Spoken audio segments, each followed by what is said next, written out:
Want to know the 7 benefits of being your own boss? You're going to find out on today's episode. Today's episode is brought to you by ProWritingAid. Save thousands of dollars on an editor by using the best tool in the business at swordmaster.com/ProWritingAid. Are you tired of dealing with your boss? Do you feel underpaid and underappreciated? If you want to make it online, fire your boss and start living your retirement dreams now, then you've come to the right place. Welcome to Serve No Master Podcast, where you'll learn how to open new revenue streams and make money while you sleep. Presented live from a tropical island in the South Pacific by best-selling author Jonathan Green. Now, here's your host. I spent the last 10 years as an entrepreneurial Ronin. 10 years with no one in charge of me, no one in power over me, no one able to tell me what to do. And I've learned a few things over that decade as I've moved from 29 to 39. And I want to share those lessons with you today. The biggest benefits, the biggest perks of being your own boss. There's just something about a job where you're your own boss that's freeing and exciting. Most of the time, we're taught about all the downsides of being an entrepreneur, all the dangers and the risks. What if it goes wrong? What if it goes bad? There's no safety net. So you don't need to hear that stuff from me. What you need to hear is what I've learned from a decade of living without a net. And I'll be completely honest with you. The house I live in right now is bigger than I'd ever thought I'd have. I never thought my life would be this good. In all of my predictions and all of my planning. Sure, I dreamed, I'd love to live in a mansion one day. Like we all think that. I don't live in a mansion, by the way, but I never thought I'd have a house as big as I do. I have so much space for me and my kids, and it's so magical. And we live right near the beach. And it's all come from 10 years of living this way. And so I want to take you through really what's beautiful about this job and any job where you get to be your own boss. It starts with number 1, you get to wake up when you want. When I first started this business, I would get up around 2 in the afternoon. I was a real night owl. And I would just do massive night sessions, just crank when it's quiet because you can get the most work done because your phone's not ringing and people aren't trying to distract you and you can just get so much done. And I would just pound and grind and spend so much time on my computer. And I would get up whenever I want. And I still have friends who operate like this. One of my friends is 20 years older than me. He still gets up at 2 in the afternoon. Now, the beauty of this is that you get up when you want. I get up now at 7:30. Right now, my wake-up time is 7:30. My wake-up times change based on my circadian rhythms and what's going on with my family. A lot of that has to do with the ages of our kids. Whenever we have a new baby, that changes when I wake up. So right now, because my island does not have internet during the day, I get up at midnight or 12:10. I like to give the internet 10 minutes to turn on, and I work a shift. Could be 1 hour, could be 6 hours, something like that. Depending how long I work, I go back to bed and I get up at 7:30, or sometimes at 7:30 I'm still working. I come upstairs and that's when I do my morning workout. And it's not because anyone else makes me do it. That's my choice. That's a choose. One of the big benefits for me working in the middle of the night is that it's the daytime in America, so I can connect with people that I need to talk to. I can do my phone calls, do my interviews, record any interview videos, upload files. All those things can happen at night.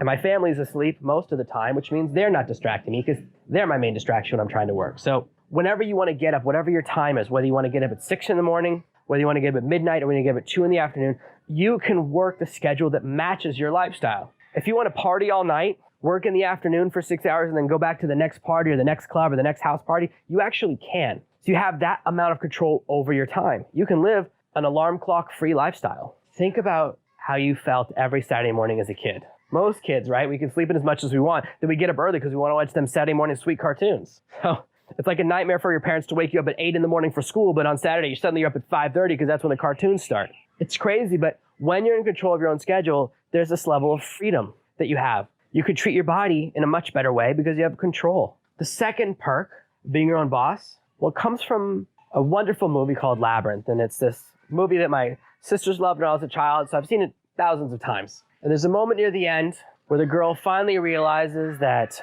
the Goblin King, David Bowie, isn't as powerful as she seemed. And she says these magic words, "You have no power over me." That's the greatest feeling in the world. Every once in a while, I encounter someone who mistakenly thinks they can tell me what to do, whether they're giving me advice on how to raise my children or telling me other things because they're older than me. I always say, you have no power over me. Nobody gets to tell me what to do. Nobody can tell me what hours to work. Nobody can tell me what to do with my business. No one can tell me what to do inside my home. I'm in a situation where I have absolute dominion over my life. And as I shared with you on a previous episode, I've had bosses who treated me very horribly, who really took advantage of my ignorance and treated me in a way or took advantage of the power over me. And this comes from when I lost my job, was fired, and I was driving home in a blizzard in my new car, and I said, I never want someone to have the ability to shatter my life again. I don't want someone to have the ability to take away my revenue stream, mess up with where I'm living and in fact how I feel about myself, to judge me. She's not interested in that. It's really, really beautiful when you can live your majestic life, your version of life, your idea, your concept of freedom. Most people who listen to this podcast, read my blog, read my books, do not want my life. Most of you don't want to live on a tropical island. Most of you do not want to live in the middle of nowhere, and that's okay. Your perfect life could be selling your house, buying a van, and going to every single national park in America. I think that's a cool one. Yours might be living in the mountains or living in Alaska, or simply having no financial obligations so you can do whatever you feel like every day. Work on your garden. All of those things are wonderful. It's not about doing what I actually do. It's replicating the ability to do what you want to do. That's what I want to give you, because that's one of the most beautiful and wonderful perks of being your own boss. Nobody can tell you what to do, so you can do what you're excellent at, what you're passionate about. It's so freeing. Number 3, you don't need permission to go on vacation. When I go on vacation with my family is when I want to. I've worked at a lot of different places, and you always have to apply for vacation time. And at some companies, I worked at a large company where we used to have to fill in, go through a software system where we'd fill in an application for different days off, and the software system would randomly assign it or use some algorithm that no one could ever figure out to determine who could have days off and who wouldn't. I've worked during the Super Bowl, I've worked on New Year's Eve, I worked on Christmas. No thanks. Thanks, computer. I don't have to do that anymore. Now, when I want to go on vacation, it's not about anyone else giving me permission. It's just about logistics. It's about how am I going to get all my kids to not go crazy when we're on a plane. And the beauty of being your own boss is that I can work from anywhere. When I go on vacation, last year, we went away for an entire month. I took my kids on vacation, and the entire time I worked every single day. We had amazing adventures, and we traveled somewhere that was awesome. And the best part was there was internet all day long. I didn't have to wait for midnight. So I could work during the day or I could work at night. Just depends on our schedule. We could go to the water park all day. My kids would pass out when we got home, and I could put in some really beautiful work. And we had a really great vacation where I made more money than the vacation cost. We actually came home with more money than we left with. When you're your own boss, everything becomes an opportunity. See, when you're working for someone else and you go on vacation, if you're lucky you have a paid vacation, and if you don't, or maybe you don't get full pay on your vacation, well, then you're taking a loss, right? You're spending money, your savings are going down, and your time investment is going down. That disappears when you're your own boss. No, you get to be strategic. Most of my team will continue to work. The wheels will continue to spin. This business will continue to operate, even if I'm not available. And no matter what location I'm in, it doesn't matter. I could send them instructions and messages from anywhere in the world because we don't have an office. Everyone on my team is their own boss because they're all remote. They work their own schedules. Every time I hire a new employee, we go through this conversation. They go, oh, so do you want me to work American hours? And I said, why would you do that? I don't work American hours.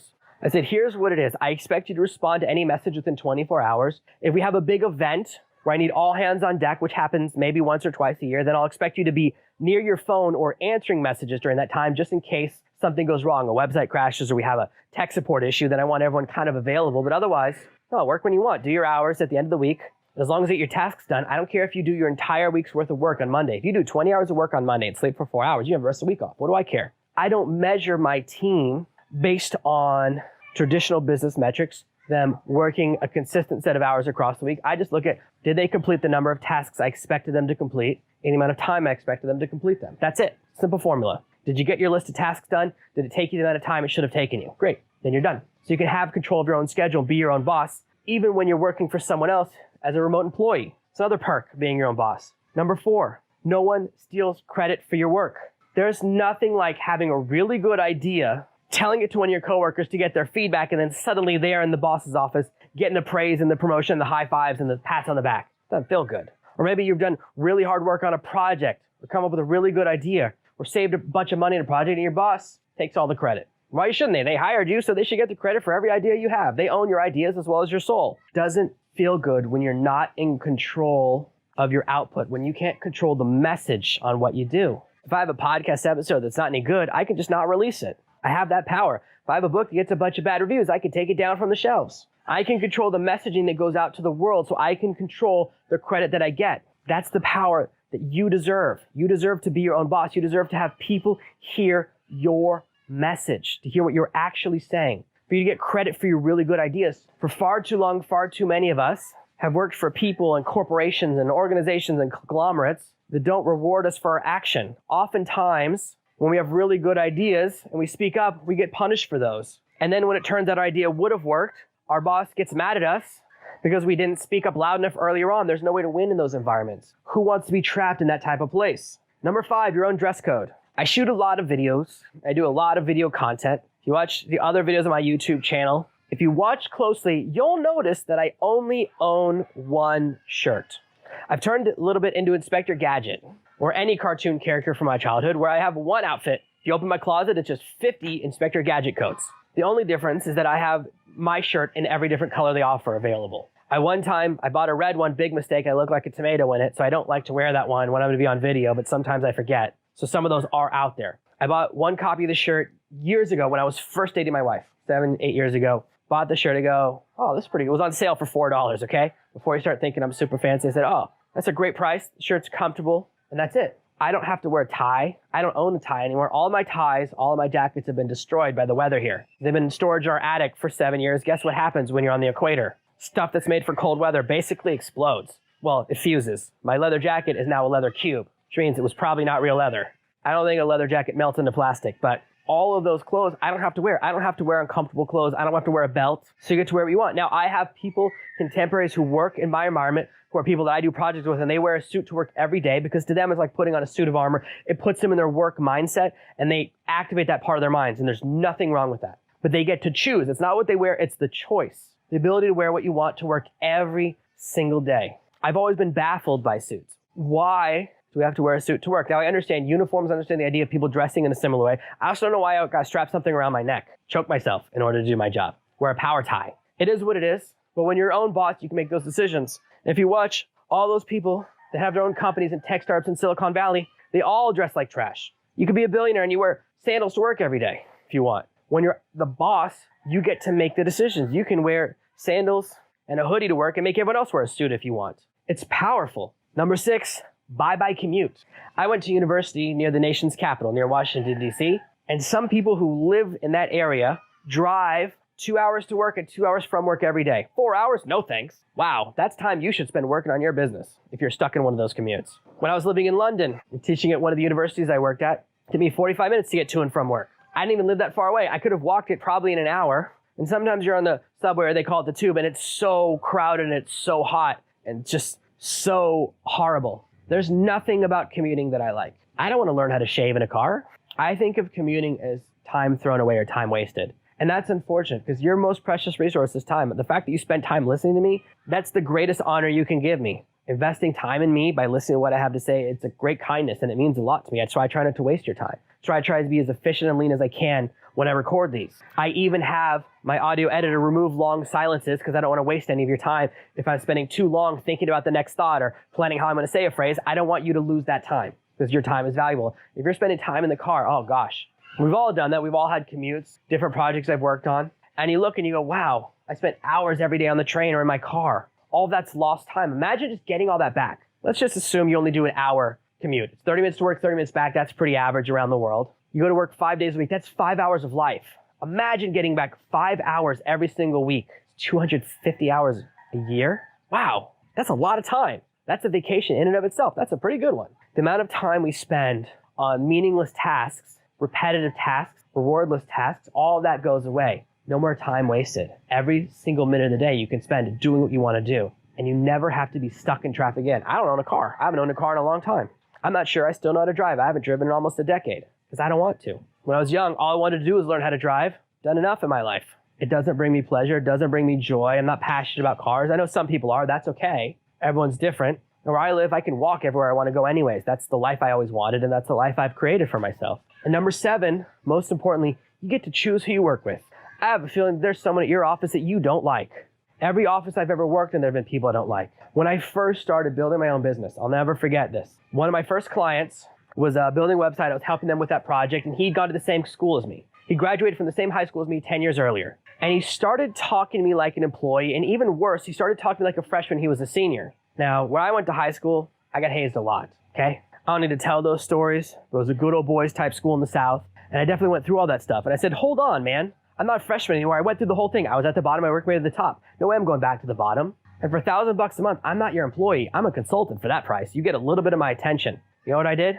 Fired him. Feels so good. You can fire the people you don't want to work with even when they're paying you. Not right away, but you absolutely positively can. And that's really, really, really wonderful. I've worked with people that were mean, that made me uncomfortable, that said things that I thought were really dumb, The last place I worked, the university, I received the job because the person they'd offered to turned it down. And every day she would come to my office and complain. She goes, why did you get a new chair? I never got a new chair. Why did you get a new laptop? Well, guess what? When I came there was no chair. There was no laptop in the office. They didn't replace old equipment. They just gave me one. $800 laptop, by the way. It wasn't like they set me up with something that was really fancy. They didn't even buy it. They just had one, right? It was a massive school, so they just took one from the supply department. It was an $800 laptop, the cheapest laptop Macintosh makes. I didn't even choose Mac. It was just what they gave me. And she would come by all the time and complain about stuff. And I said, if you want it, why did you turn the job down? And I had to listen to all this stuff all the time. It was so annoying.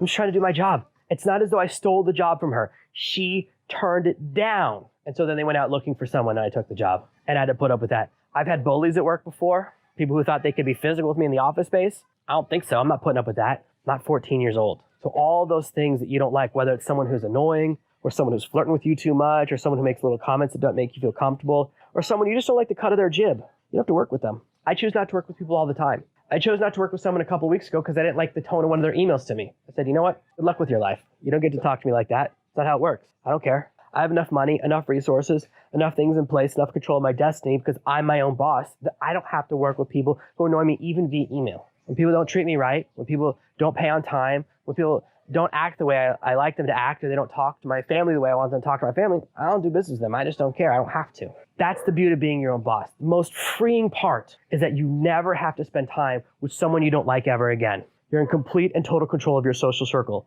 You don't have to grit and bear it. You don't have to sit next to the person that stole credit on one of your projects. You don't have to sit across the aisle from your ex. All these things that happen in offices, right, that make us uncomfortable. You don't have to listen to people complaining about your promotion or bragging about their promotion all the time anymore. All that fades away and disappears. And these are just 7 of the benefits of being your own boss. And there are so many perks beyond this. When you get to work from home, wake up when you want, have power over your life, go on vacation when you want, get credit for your work, wear what you want, stop wasting time commuting, and work with people that you like. That's an awesome lifestyle, and that's the lifestyle I want from you. If you want to spend the rest of your life working with people you like and having control of your destiny, why don't you throw me a thumbs up below this video so I know that you're excited, because I'm excited to spend time with you. Thank you for listening to this week's episode of Serve No Master. Make sure you subscribe so you never miss another episode. And we'll be back next Tuesday with more tips and tactics on how to escape that rat race.